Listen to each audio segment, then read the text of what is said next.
कोई भाव उच्च है, स्थिर है। स्थिर का मतलब है कि वो स्थिर है, हमेशा है, स्थायी है। उसकी सक्रियता कम ज्यादा हो सकती है। जैसे गुस्सा एक स्थायी भाव है, किसी समय वो एक्टिव होगा, किसी समय एक्टिव नहीं होगा। तो इसी तरह से करुणा की सक्रियता में कमी तब आती है जब उसका अति हो जाए। इसको यूं समझें, जैसे मान लीजिए गुस्सा आपको आता हो, कोई गुस्सा दिलाया आपको, बहुत गुस्सा आ गया आपको, 1 घंटे से गुस्से में फनफना रहे हैं आप, ठीक, और फिर 1 घंटे बाद फिर से वही हरकत करे, फिर गुस्सा आ गया, और वो हर 1 घंटे में आके हरकत कर देता है ताकि आप हमेशा गुस्से में रहें। हमेशा गुस्से में रहेंगे, एक समय के बाद गुस्सा कम हो जाएगा, अपने आप कम हो जाएगा, सीधी सी बात है। इमोशंस की दुनिया में जिस इमोशन को ओवर एक्सप्लॉइट करेंगे उस इमोशन की संभावना कम हो जाती है। जैसे जैसे कोई बच्चा गांव से शहर पहली बार आए, जो अभी खुलेपन की आदत उसको नहीं है, दिल्ली आया पहली बार, यहाँ देखा माहौल बहुत ओपन है, खुला खुला है, तो शुरू में पगला जाता है वो बच्चा, बोरा जाता है एकदम कि अब जाके स्वर्ग का दर्शन हुआ है, अब तो नरक में थे हम। तो 6-8 महीने वो बहुत ही वल्नरेबल सेक्शन होता है। वल्नरेबल का मतलब हुआ कि संवेदनशील वर्ग होता है। अगर उससे कोई राह चलते भी प्यार से बात कर लेगा ना, वही दिल दे के आ जाएगा अपना, क्योंकि वो प्रेम भूखमरी का शिकार है बेसिकली। और जब 1-2 ब्रेकअप से गुजर जाएगा, उसके बाद आप पाएंगे कि बड़ा मजबूत हो जाता है कलेजा उसका। फिर कोई प्रभावित करने के, वो कितना खुश हो रहा है बच्चा इस बात से, फिर कोई प्रभावित करने के बहुत प्रयास करे, उसके बाद जाके उसके दिल में हल्की सी लहर आती है, हल्की सी लहर। और शुरुआत में सुनामी टाइप मामला रहता है हमेशा। कोई अगर मैसेज में हेलो लिख के भेज दे, सुनामी तुरंत आ जाती है, और बच्चों का नाम सोचने लगता है उसके बाद कि बाद में क्या होगा। इसकी वजह उस व्यक्ति की कंडीशन है। उस व्यक्ति को जीवन में अब तक ऐसे मतलब संबंध नहीं हुए, बातचीत नहीं हुई, संवाद नहीं हुआ, इसलिए वो उस भूखमरी का शिकार है, इसलिए ऐसा कर रहा है। अब सोचिए कंपैशन में, नया व्यक्ति IAS बना है, कंपैशनेट है, उसका मन करता है ये कर दूं, वो कर दूं, समाज के लिए सब कुछ कर दूं। 6-8-10 महीने होते होते कंपैशन का इतना ओवर एक्सप्लॉइटेशन हो जाता है कि अब कंपैशन का भाव आना कम हो जाता है। ये सिर्फ कंपैशन की बात नहीं है, ये किसी भी इमोशन की बात है। आप जिस भी इमोशन को ओवर एक्सप्लॉइट करेंगे, उस इमोशन की इंटेंसिटी कम हो जाएगी। कंपैशन को लेकर ये बात चर्चा में ज्यादा रहती है, इसलिए उसको हम कंसेप्ट के रूप में जानते हैं, कंपैशन फटीग के रूप में जानते हैं। दरअसल ये किसी भी इमोशन के बारे में है, ठीक है। अहिंसा और कठिन परिश्रम सद्गुण है या मूल्य? स्पष्ट कीजिए। देखो इस पर तो ठीक से समझ लो, जो मूल्य है वही मूल्य जब चरित्र का हिस्सा हो जाता है तो सद्गुण हो जाता है। इन दोनों में कोई ऐसा अंतर नहीं है। जैसे यही आपने बताया ना कि अहिंसा एक मूल्य है, तो मूल्य का मतलब है जब तक आवश्यक न हो तब तक मन वचन कर्म से किसी प्रकार की हिंसा न करना। कर्म से हिंसा तो एक हिंसा है, मार पिटाई। वचन से हिंसा है, गाली गलौज, खराब तरीके से बोलना, बदतमीजी से बोलना किसी से जबकि जरूरत नहीं है उसकी। और मन से हिंसा का मतलब है दूसरों के बारे में खराब विचार मन में लाना, इसका तो मैं ये कर दूं, उसका तो मैं वो कर दूं, इसका मुंह नोच लूं, ऐसा विचार मन में लाना, ये मानसिक हिंसा है। अगर आप बहुत जरूरी स्थितियों को छोड़कर बाकी किसी भी स्थिति में इन तीनों चीजों से बचे हैं तो ये अहिंसा है। तो अहिंसा एक मूल्य है, क्योंकि अगर आप हिंसक हैं तो इसमें जितना नुकसान आप दूसरों का करेंगे उससे ज्यादा अपना करेंगे। तो अहिंसा एक मूल्य है। लेकिन अहिंसा ऐसा थोड़ा ना कि मूल्य पढ़ा किताब में और मूल्य विकसित हो गया, कठोर अभ्यास से विकसित होगा, और जब कठोर अभ्यास से विकसित हो जाएगा तो सद्गुण हो जाएगा। तो मूल्य ही कठोर अभ्यास के बाद जब चरित्र का हिस्सा बन जाते हैं तो सद्गुण हो जाते हैं। इसलिए अहिंसा मूल्य भी है, सद्गुण भी है। ठीक वैसे ही परिश्रम एक मूल्य भी है, सद्गुण भी है। कुछ लोग आप में से परिश्रमी होंगे, बाई नेचर हो गए होंगे, बाई हैबिट हो गए होंगे, क्यों परिश्रमी हैं तो हैं, और जो है सुस्त टाइप के वो उनके लिए भी मुश्किल है, क्योंकि उन्होंने बचपन से वो अभ्यास नहीं किया है। इसलिए परिश्रम भी एक मूल्य है, किंतु वो सद्गुण भी हो सकता है। अब आइए पढ़ाई पर आगे।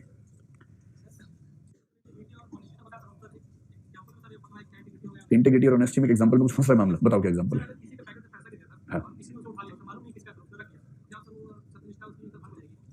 अगर किसी का पैसा गिरा हुआ मिला और आपने उसको उठा लिया और आपने उसको रख लिया, तो ये इंटीग्रिटी है या नहीं है? इसका उत्तर है कि इंटीग्रिटी नहीं है।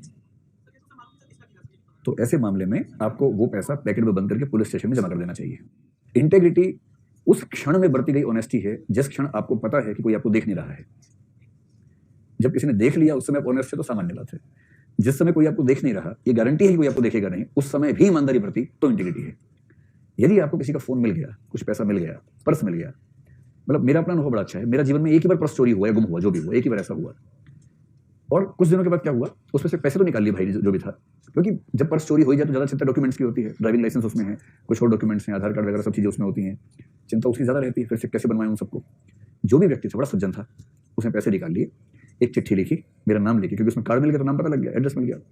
चिट्ठी में ये लिखा कि मेरी मजबूरी थी इसलिए मैं पैसे निकाल रहा हूँ, और मेरी मंशा आपको नुकसान पहुंचाने की नहीं है, आपका पर्स और सारे डॉक्यूमेंट्स भेज रहा हूँ, हो सके तो माफ कर दीजिएगा। ये करके बाई कुरियर मेरे घर पे चिट्ठी आ गई, उसमें पर्स भी था, डॉक्यूमेंट्स भी थे। तो मैं तो इतना धन्यवाद करता हूँ उस व्यक्ति को जिसने ऐसा किया। तो ये इंटीग्रिटी ऑनेस्टी के बीच की स्थिति है कि पैसे निकाल के बाकी सब कम से कम भेज दिया। ये भी तो बीच की स्थिति है ना भाई। तो अगर आपको किसी का फोन मिल गया, पैसे मिल गए, अगर मान लीजिए पता लग ही नहीं रहा कि किसके पैसे हैं और पुलिस पे आपको भरोसा नहीं है, मान लीजिए, तो इंटीग्रिटी क्या होगी? आपने वो पैसे किसी सामाजिक कार्य में खर्च कर दिए, ऐसा कर दीजिए, सरकार के खजाने में जमा कर दिए, या कोई चैरिटी वाला काम कर दिया, किसी गरीब को पैसे दे दिए, कुछ ऐसा कर दिया, तो आपकी इंटीग्रिटी इंटैक्ट है। अगर आपने उसको अपने ऊपर यूज कर लिया तो फिर इंटीग्रिटी का मामला नहीं है। फिर आप कह सकते हैं कि मैंने बेईमानी नहीं की है, ऑनेस्ट हूं, लेकिन आप इंटीग्रिटी का दावा नहीं कर सकते उस समय। ये वाक्य गौर कीजिएगा। इंटेग्रिटी उस क्षण में बरती गई ईमानदारी है जब ये भरोसा है कि हमें कोई नहीं देख रहा है। अगर आप उस क्षण में ईमानदार हैं तो इंटेग्रिटी इंटेक्ट है। ठीक है, स्पष्ट हो गया एग्जाम्पल? चलिए अब शुरू करते हैं आगे। मानोगे नहीं?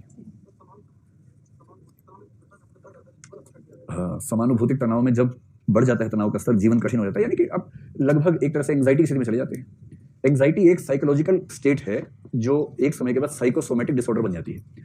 साइकोसोमैटिक डिसऑर्डर का मतलब है जो मन से शुरू हो समस्या और बॉडी में रिफ्लेक्ट होने लगे, वो है साइकोसोमैटिक डिसऑर्डर। एंग्जाइटी का मतलब है तनाव। तनाव तो है स्ट्रेस। जब स्ट्रेस थोड़ा सा बढ़ता है, जब वो परेशान करे, बहुत बेचैन करने लगे, तो एंग्जाइटी हो जाती है। आप लोगों ने एंग्जाइटी कभी ना कभी हल्की फुल्की झेली होगी, है ना? जैसे किसी मुद्दे पर रात भर नहीं सो पाए, तो एंग्जाइटी है। स्ट्रेस है, लेकिन यदि थोड़ा सा ज्यादा बेचैनी है, दिल की धड़कन आपको सुन रही है साफ साफ, दिल बैठा हुआ महसूस होने लगा है, ये सब लक्षण एंग्जाइटी के होते हैं। एंग्जाइटी जब थोड़ी और ज्यादा बढ़ती है तो कुछ और उसे सिम्टम्स आते हैं, जैसे बॉडी में वाइब्रेशंस होने लगना, हाथ पैर नम होने लगना, इस तरह की चीजें होने लगे तो एंग्जाइटी का लेवल और बढ़ गया। एंग्जाइटी बढ़ती जाए अनकंट्रोल हो तो डिप्रेशन हो जाता है। और डिप्रेशन एक बहुत खतरनाक अवस्था है जिसमें कोई व्यक्ति ना ही जाए तो अच्छा है, और कोई जाए तो उसको बचाना बड़ा मुश्किल है। आपने देखा होगा कुछ दिन पहले आलिया भट्ट इस बात को लेकर रो रही थी कि उसकी बहन डिप्रेशन में और वो उसके लिए कुछ कर नहीं पाती है। डिप्रेशन बड़ी खराब स्थिति है, कई साल लग जाते हैं उससे बाहर निकलने में, ये मुश्किल स्थिति है। ठीक है, तो जब कोई व्यक्ति इम्पैथी में ऐसा है कि उसकी इम्पैथी इमोशनल लेवल पे है, केवल कॉग्निटिव नहीं है, इमोटिव है, और इमोटिव में भी कंसर्न के स्तर से आगे बढ़कर डिस्ट्रेस के लेवल पे चली गई है। तो जो इम्पैथिक डिस्ट्रेस के स्तर पे है, इसका मतलब है कि उसका अपने ऊपर कंट्रोल लगभग खत्म हो गया है। इस वजह से वो जीवन को झेल नहीं पाता। हल्का सा तनाव होगा, कोई बुरी स्थिति में दिखेगा, वो इतना दुखी हो जाएगा कि झेल नहीं पाएगा। और आप तो साहित्य के विद्यार्थी हैं, मुक्तिबोध इसी अवस्था के शिकार थे। अगर मुक्तिबोध को जो सिजोफ्रेनिया हुआ या बाद में ब्रेन हेमरेज हुआ, एक वाक्य में कहना हो तो वो क्या है? इम्पैथिक डिस्ट्रेस की स्थिति है। और ऐसे कुछ लोग होते हैं, किसी को दुख में देखा, इतना दुखी हो गए कि संभाल नहीं पा रहे खुद को। अगर वो स्थिति किसी की है तो वो अपना जीवन कैसे सामान्य रूप से जिएगा? ये संकट तो है ना भाई, उसी संकट की बात वहां पर है। चलिए, कल जो हमने बात की थी अंतिम, वो ये थी कि एम्पैथी के बाद कंपैशन समझा था। कंपैशन क्या है? कंपैशन का पीटी से यानी कि दया से क्या अंतर है? और फिर कंपैशन के बारे में लास्ट कंसेप्ट था कंपैशन फटीग, करुणा की थकान। जो मैंने आपसे कहा था कि परोपकार की भावना कितनी भी ज्यादा मन में हो, यदि रात दिन परोपकार करते रहेंगे तो कुछ महीने बाद परोपकार करने की इच्छा सुस्त पड़ जाएगी। इसको बोलते हैं कंपैशन फटीग। इसलिए सिविल सेवाओं में एक चिंता ये भी होती है कि जो अच्छे लोग जाते हैं वो अच्छे लोग भी कब तक अच्छे बने रहेंगे? उनकी करुणा की जो शक्ति है, संवेदना की शक्ति है, कहीं वो धूमिल न पड़ जाए। इसका तरीका ये होता है कि बीच बीच में ऐसी पोस्टिंग मिलती रहे जहां करुणा के उतने स्पष्ट, प्रत्यक्ष और अधिक उदाहरण आते हों। जैसे एसडीएम है, 6 महीने काम किया, जम के काम किया। फिर आपके डीएम इस बात का ध्यान रखिए, क्योंकि डीएम को अधिकार है कि वो सारे एसडीएम की ट्रांसफर अपने ही जिले के अंदर करते रहते हैं। बीच बीच में क्या करें कि 6-8 महीने बाद ट्रांसफर कर दें 2 महीने के लिए ऐसी जगह जहां फाइलों वाला काम ज्यादा है, पब्लिक इंटरेक्शन कम है, तो वहां थोड़ी सी राहत हो जाती है। थोड़ा सा एक बार आपने खुद को रीइंस्टेट कर लिया, रीडेवलप कर लिया, उसके बाद फिर से फील्ड में भेज दें। तो एक ही तरीका होता है कि जिस इमोशन का ओवर एक्सप्लॉयटेशन होने लगे कुछ समय के लिए ब्रेक लेके फिर से उस दुनिया में लौटा जाए तो परफॉर्मेंस बेहतर हो जाती है। अगर कभी कोई आपसे पूछे इसका समाधान क्या है, ये समाधान है ब्रेक, रिफ्रेशमेंट्स। इसको रिफ्रेशमेंट्स कहते हैं, बीच में मिलने वाली रिफ्रेशमेंट्स। मतलब मैं रिफ्रेशमेंट ब्रेक की सेंस में कह रहा हूँ उस समय, ठीक है, ताजगी की सेंस में कह रहा हूँ। अब उसी वर्ग में एक तो मूल्य बचा है टॉलरेंस, और थोड़ा सा एम्पैथी के साथ पीटी का अंतर समझना है, और फिर एम्पैथी कैसे सीखी जा सकती है, एक पक्ष ये भी है। एम्पैथी के लिए हिंदी शब्द क्या था? समानुभूति, और पीटी के लिए दया है ही। इन दोनों में अंतर बड़ा सामान्य सा अंतर है और कोई बहुत खास अंतर नहीं। देखिए, अगर मैं आपसे ये कहूं कि अच्छा बताओ, एम्पैथी अपने आप में एक इमोशन है या दूसरों के इमोशंस या मनस्थितियों को समझने की क्षमता है? क्षमता है। तो सबसे पहला अंतर यह हुआ कि एम्पैथी एक क्षमता है जबकि पीटी यानी कि दया एक भाव है। तो दोनों में जमीन आसमान का अंतर हो गया। अगर दो में से एक एक क्षमता है और एक एक इमोशन है तो इसका मतलब है कि दोनों चीजें एकदम अलग हैं। तो एम्पैथी एक क्षमता है, दया एक भाव है। आमतौर पर एम्पैथी अगर किसी व्यक्ति के भीतर है तो संभावना बनती है कि उसके भीतर दया का भाव ज्यादा आएगा। कौन सी एम्पैथी? ये कॉग्निटिव एम्पैथी होना काफी है या इमोटिव होगी तब होगा? तो अगर इमोटिव एम्पैथी किसी के अंदर है, अगर इमोटिव एम्पैथी किसी के अंदर है तो संभावना बनती है कि ये वाला भाव, दया का भाव, उस व्यक्ति के भीतर ज्यादा आएगा। तो आप कह सकते हैं कि इन दोनों के बीच में कारण कार्य संबंध है। एम्पैथी वो कारण है जिसकी वजह से व्यक्ति दया का भाव अपने अंदर ला पाता है। देखिए, दया का भाव किसके अंदर आता है? जैसे मैं बार बार एग्जाम्पल लेता हूँ शाकाहार मांसाहार का, है ना, आप लोगों ने ऐसा मत लीजिएगा। जैसे मान लीजिए कि 4 लोग हैं, उनमें से 3 मांसाहारी हैं, 1 शाकाहारी है। शाकाहारी मन वचन कर्म से जैन परंपरा का व्यक्ति है, ठीक है, संयोग से नहीं है, मन से भी जैन है, वचन से भी जैन है, कर्म से भी जैन है, उसको दया आती है। इतने में वहां पर एक मुर्गा आ गया या मुर्गे का व्यवसायी आ गया और उसने लाके देखा, भाई साहब बड़े ताजे ताजे मुर्गे लाया हूँ, जबरदस्त मांस है, मुलायम मांस है, खाना पसंद करेंगे। ये सुन के 3 के मुंह में पानी आने लगेगा और एक को थोड़ा सा खराब लगेगा, ऐसा ही होगा ना। तो उसके बाद 3 कहेंगे हाँ हम खाएंगे, चौथे का मन खराब हो रहा है, तीनों बोलेंगे भाई अपनी अपनी चॉइसेस हैं, लोकतंत्र है, तुम हमारी फूड चॉइस पर क्यों सवाल खड़ा करते हो? आप कहेंगे नहीं मैं खड़ा नहीं कर रहा हूँ, बस मुझे अच्छा नहीं लग रहा है, कोई बात नहीं आप खाइए, क्या दिक्कत है। और फिर वो जो कसाई है, अब मैं कसाई है ना जाति सूचक अर्थ में नहीं कह रहा हूँ, ना बुरी सेंस में कह रहा हूँ, व्यवसाय सूचक शब्द अर्थ में कह रहा हूँ। जैसे मुल्ला मेरे लिए व्यवसाय सूचक शब्द है, न कि वो एक किसी की आलोचना सूचक शब्द है। तो वो जो कसाई है जिसकी शॉप है, उसने अंदर हाथ डाल के सबसे मोटे मुर्गे को निकाला। तीनों दोस्त बोले हाँ यही वाला चाहिए, यही वाला चाहिए, ये स्मार्ट लग रहा है, यही वाला चाहिए, इसी को खाएंगे। और उसने उसको पकड़ के तीनों को दिखाया, देखो भाई साहब छू के देखो, ठीक लग रहा है। सबने देखा हाँ मुलायम लग रहा है, इसका मांस अच्छा होगा, यही काटो। उस मुर्गे की आंखें बड़ी हो गई हैं और ये जैन सबको दया आ रही है उसे बहुत ज्यादा, ठीक।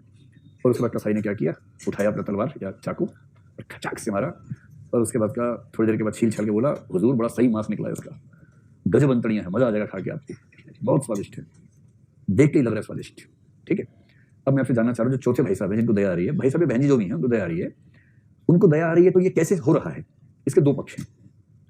इसका अगर दया आती केवल उस दृश्य से तो दया चारों को आती, पर चारों को तो नहीं आ रही है। अगर दया आती केवल मन से तो फिर अलग अलग स्थितियों में हर व्यक्ति को क्यों आ जाती? इसलिए जब भी दया का भाव आएगा उसमें दो चीजें अनिवार्य हैं। पहली बात, ऐसा मन जिसमें एम्पैथी की क्षमता हो, और दूसरा ऐसा दृश्य जहां एम्पैथी या दया की जरूरत हो। इन दोनों की इंटरेक्शन जहां भी होगी वहां दया का भाव आएगा। ये तीन लोग यहां दया नहीं कर रहे होंगे, पर किसी मनुष्य को बुरी स्थिति में देख के वहां दया करेंगे, क्योंकि उनके लिए दया का भाव जिस सिचुएशन में आएगा वो सिचुएशन मुर्गा नहीं है, उनके लिए वो सिचुएशन केवल मनुष्य बनेगा। तो कोई भी इमोशन मन में है उसकी शर्तें होती हैं दो। पहली बात, एम्पैथी की क्षमता हो व्यक्ति के भीतर, और दूसरा एक ऐसा दृश्य हो जो दृश्य उस भाव को पैदा करे। दृश्य का मतलब मेमोरी भी हो सकती है, सामने दृश्य हो सकता है, सुन लिया कोई दृश्य आपने, वो भी हो सकता है, कोई ऐसी सिचुएशन, कोई स्टिमुलस जिसको बोलते हैं ना, उत्प्रेरक हो, स्टिमुलस हो। तो क्षमता है तो स्टिमुलस देख के वो भाव पैदा हो जाएगा। यही तरीका होता है मनोविज्ञान में समझने का। दूसरा, एम्पैथी और दया में क्या अंतर है? आप बताएं कि एम्पैथी जो होती है, एम्पैथी के दो रूप हमने कल पढ़े थे, एक था कॉग्निटिव एम्पैथी और एक था इमोटिव एम्पैथी। कॉग्निटिव एम्पैथी में भावना वाला पक्ष होता है या नहीं होता है? नहीं होता है। इमोटिव एम्पैथी में भावना का पक्ष होता है। तो अगर मैं एक अंतर ये बताऊं कि एम्पैथी बिना दया के हो सकती है अगर वो कॉग्निटिव है तो, किंतु दया जब भी होगी उसमें एम्पैथी का हिस्सा शामिल होगा, क्योंकि इमोटिव एम्पैथी के बिना दया हो नहीं सकती है। तो दूसरी बात, कॉग्निटिव एम्पैथी दया के बिना हो सकती है, यानी किसी व्यक्ति में दया का भाव न हो किंतु एम्पैथी हो, यह संभव है। किंतु यह संभव नहीं है कि किसी व्यक्ति के भीतर दया हो किंतु एम्पैथी न हो। तो दया बिना एम्पैथी के संभव नहीं है, जबकि एम्पैथी बिना दया की भावना के संभव है, ठीक। अगर मैं इसी बात को एक और तरीके से लिख दूं, आप मुझे ये बताएं, कल जो मैंने कहा था कि करुणा और दया में मूल अंतर है, करुणा एक सामान्य भाव है, दया एक स्पेसिफिक भाव है। सामान्य का मतलब किसी विशेष के बारे में नहीं है, बस है, करुणा का भाव है। और दया हमेशा किसी सिचुएशन में किसी व्यक्ति या प्राणी विशेष को देखकर ही पैदा होती है, ठीक। अब अगर मैं उसी बात को थोड़ा सा और इससे लिंक करूं और मैं ये कहना चाहूं कि दया हम जब भी करते हैं तो उसमें एक भाव अनिवार्यता है कि व्यक्ति बेचारा है और आप ये चाहते हैं कि उसकी मदद करें। तो दया के लिए अनिवार्य है बेचारगी और मदद का भाव। मतलब बस ध्यान रखना, बेचारगी उसकी और मदद का भाव अपना, इसका रिवर्स ना हो जाए। बेचारगी प्लस मदद का भाव। बेचारगी का मतलब होता है कि सामने वाला व्यक्ति खुद अपनी मदद नहीं कर पाएगा, इसको बोलते हैं उसकी बेचारगी, और आपके मन में मदद का भाव आ रहा है। तो ये दोनों चीजें जरूरी हैं। अब आप बताइए, एम्पैथी में क्या जरूरी है कि दोनों चीजें हों, या इसके बिना काम चल सकता है? तो इसको हम कहेंगे आवश्यक नहीं। हो भी सकता है, नहीं भी हो सकता है, दोनों संभावनाएं होती हैं। स्पष्ट हुआ? देखिए, मैं बहुत माइन्यूट लेवल तक जाके सारे अंतर आपको समझा रहा हूँ। मुझे नहीं पता कि इतना माइन्यूट पूछा जाएगा या नहीं, पर अगर वो इंटीग्रिटी ऑनेस्टी पूछ सकते हैं, एथिक्स मोरालिटी पूछ सकते हैं, तो कुछ भी पूछ सकते हैं। तो ज़्यादा अच्छा है कि हमारे कंसेप्ट क्लियर रहे, क्रिस्टल क्लियर रहे, तो वो अच्छा ही है, ठीक है। It is good to be good. ज़्यादा पढ़ना अच्छा ही है, इसमें क्या है। ये थोड़ा सोचना कि अरे यार एक टॉपिक पढ़ा जो यूपीएससी में नहीं आता, खाली जीवन में काम आता है, टाइम खराब हो गया हमारा। ऐसे नहीं करना है, समझना है चीज़ों को। अब वापस लौटते हैं एम्पैथी पर, और एम्पैथी से बढ़ेंगे हम सहिष्णुता की तरफ। एम्पैथी के साथ एक अंतर और समझते हैं, एक शब्द है इमोशनल कंटेजियन। इमोशनल कंटेजियन, इसको आप हिंदी में कह सकते हैं भावनात्मक नकल, ठीक है, भावनात्मक नकल। अच्छा, ये प्रश्न अगर नहीं भी पूछा जाएगा तो आप खुद तो अपने उत्तर में उसको ठूस ही सकते हैं बीच बीच में कि एम्पैथी इमोशनल कंटेजियन नहीं है, और फिर किसी इंग्लिश का नाम लिखिए, रिचर्ड ब्रेंसन ने कहा है, कुछ भी मतलब XYZ, किसी मनोवैज्ञानिक का लिखिएगा, ऐसे कुछ भी लिखिए ना, वो मनोवैज्ञानिक जिसने उसी विषय पे काम किया हो और उस पर अच्छी रिसर्च उसकी हो, उसका रेफरेंस लेके। तो मुझे ये बताएं, एक एग्जांपल दिया था, उसी को आगे बढ़ाते हैं। एक बच्चा और उसकी माँ जा रहे हैं, सीढ़ी से उतर रहे हैं, माँ सीढ़ी से फिसल गई। माँ की उम्र है करीब 29-30 साल, हट्टी कट्टी एकदम, बच्चा भी हट्टा कट्टा गोलू मोलू है।